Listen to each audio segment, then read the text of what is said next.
Inulit ko yung photobook na order sa akin. Ayan. Oh,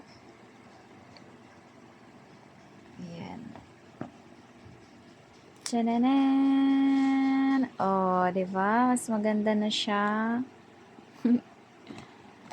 Oh, mas okay siya. Satisfied na ako dito. 'Di ba sabi ko, hindi ako satisfied dun sa ginawa ko. Pero sabi niya maganda daw. Pero eto, mas pinaganda ko siya. 'Di ba? Hmm.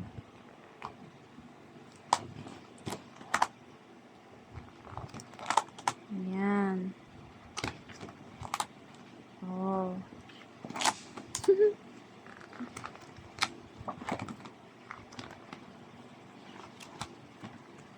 Okay. Pinadali na yun. Eto, naka-tape naman siya. Sinicure ko lang to. Nakadikit na rin yan. Sinicure ko lang. Oh, 'di ba? So, okay na to sa akin. Mas maganda na siya. Oh. Ayan na.